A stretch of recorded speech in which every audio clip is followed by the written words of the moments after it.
Hey guys, what's up? Okay, let me start off quick just by saying that I'm a complete moron and nimbus because I recorded this entire video without knowing that my microphone wasn't plugged in all the way. So I'm sorry. I'm gonna have to voice over this entire video. You're welcome. You get to listen to me for like 13 minutes. So I just wanted to show you guys how I made this amazing green retro zombie cat.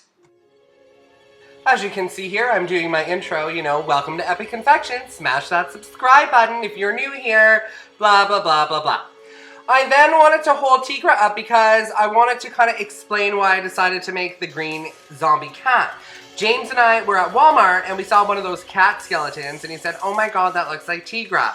And I was a little offended, but at the same time it was hilarious. And I said, yeah, I'm gonna make a zombie cat. Let's do it! So I just started out by baking off 3 9-inch round white cakes and 1 7-inch round white cake, and also 2 6-inch round chocolate cakes. I started leveling these out and then filling them all with buttercream.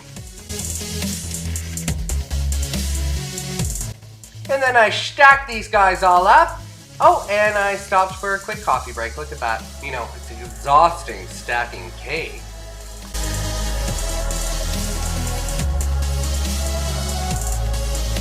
And then I started carving my cake. I wanted to make a teardrop shape, so I just started from the top and I made my way out with my knife, making that nice teardrop. And then I did taper in the bottom as well. And right here I'm just pointing out how I just kind of cut in little tiny slits where his hind legs would be if he was sitting down.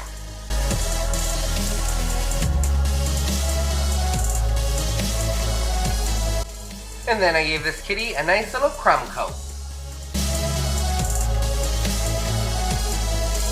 And then I took a cake board and I kind of eyeballed it and measured it on the top of my cake, and I cut it out into a circle, and that is where my head is going to sit after I dowel it. Just putting a little bit of buttercream on my turntable and a little bit of buttercream on my actual cake board, and now I'm going to start shaping the head. I'm just using 2 6-inch round chocolate cakes, just gonna stack them up, put them on my cake board, and again it won't move because of all that buttercream, and I'm gonna start carving. Just carving it into a small teardrop shape. Again, gave this guy a quick crumb coat, stuck it into the fridge, and then I started rolling out some fondant. Look at that awesome lime green fondant. Just put some cornstarch down on my table and I'm going to start rolling it out and covering the body of my retro zombie cat.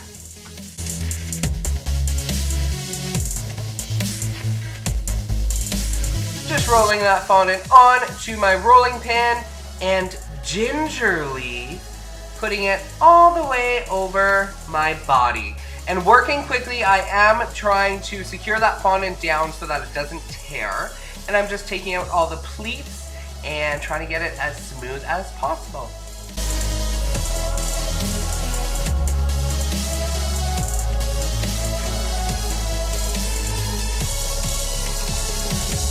Just made some indents where his back legs would be. And then I started doweling the top of my cake. I did use 5 dowels in this cake.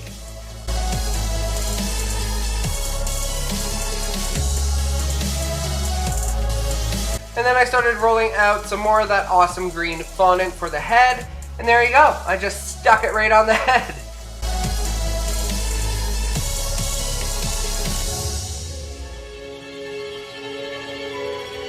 I then took that head and I just did it. I stuck it right on there, and look at that. It turned out awesome. I was super happy with this. I should let you know though, after I covered it with fondant, I did stick it into the fridge for a good half an hour just to let it set. I started working on his bottom paws, so I just rolled out a little piece of fondant into a circle, and then I flattened the top, and then I cut 2 little tiny slits for his toes.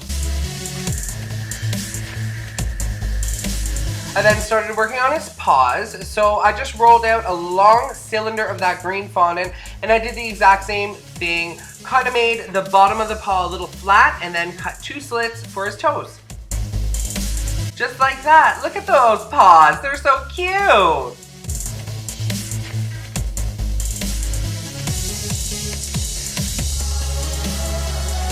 I then started working on his ears. As you might have guessed, I just cut out 2 of the same size triangles and then took a little pink and cut out 2 smaller triangles and just stuck them together. I touched the first one with a little bit of water, and for the second one, I actually took a pair of scissors and just started cutting it up a little bit because he's a zombie, so one of his ears are going to be all frigged up and weird. And there you go. We have one zombie kitten with a weird, ugly ear. So because I'm morbid, I wanted this cat to have an exposed rib cage. So I just cut out where I wanted the rib cage to be, and then I rolled out a little pink piece of fondant and placed it in there nicely. And then I rolled out a long white piece of fondant and I cut up a whole bunch of little pieces and I pinched the edges and I just placed them right on the edge of my cut, and that made a little tiny rib cage. Look at that, that's so cute and weird and morbid at the same time.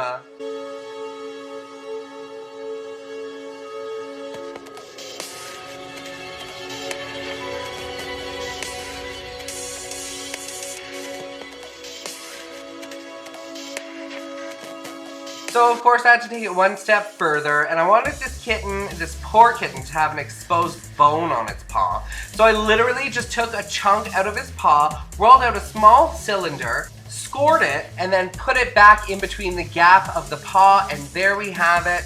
One exposed bone of a paw. Look at that, so morbid, but so cute. I then started working on his exposed brains. Yes, kids, exposed kitty brains. Just marked out where I wanted the brains to show, and then I started pushing down the fondant with my tool, rolled out some pink fondant, nice and long and thin, and then I just took that fondant, wet it a little bit, and I just kind of zigzagged it in that hole that I just made for the brains.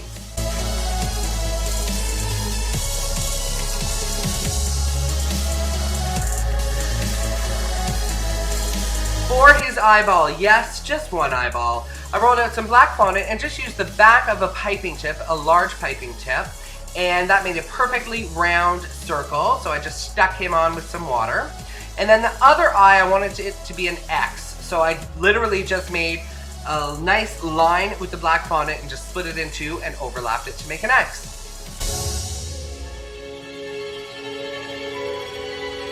I then just cut out a small round piece of fondant and just stuck it on his eye for some highlight. Look at that, he's so cute.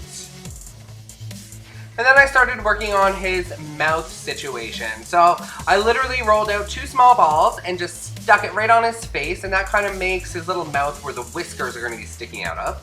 I then took a little piece of pink fondant, kind of like a little baby triangle, and I made a little tiny mouth for him underneath those 2 balls. Yes, I know. Anyway, and then for his nose, I made a small pink triangle and stuck it on top of the balls. And there you go. Look at him, he's so cute.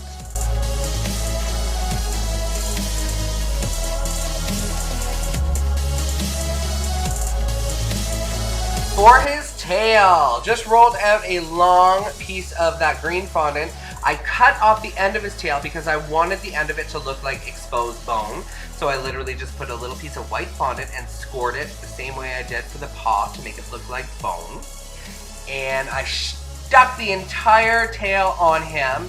And then I decided that I want more exposed bone to be showing. So I literally cut the tail in half.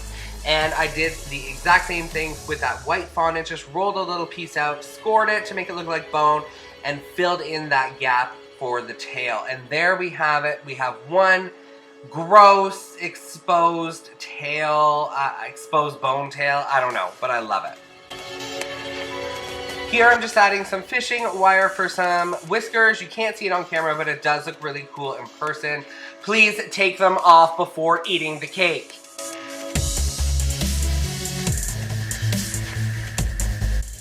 Oh yeah, so I also wanted the cat to have an exposed spine. Yes, an exposed spine. So I just dug out a little hole, put some pink fondant in there, and then again, the same thing with the white, rolled it out, scored it, and there you go, an exposed spine for y'all. Oh yeah, here. Okay, so I wanted to show you. I wasn't really happy with the eyeball, and I ended up finding a glowing eye that I actually bought last year to use for my pumpkin collab with Rosie. So I decided to stick that glowing red eye in. So what I did is just took that eye, measured it on the cat, and cut out a chunk of the cake so that the eyeball would fit perfectly, and I think it did. Take a look at this cool green retro zombie cat. Tell me what you think, y'all.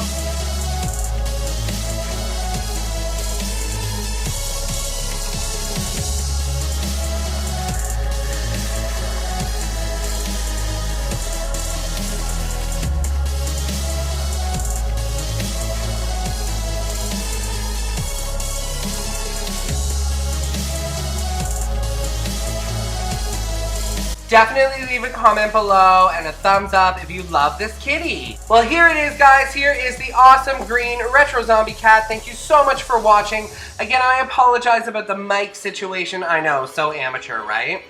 Thank you so much to Paws and Margaret for sponsoring this video, and I will see all of y'all next week. Mwah!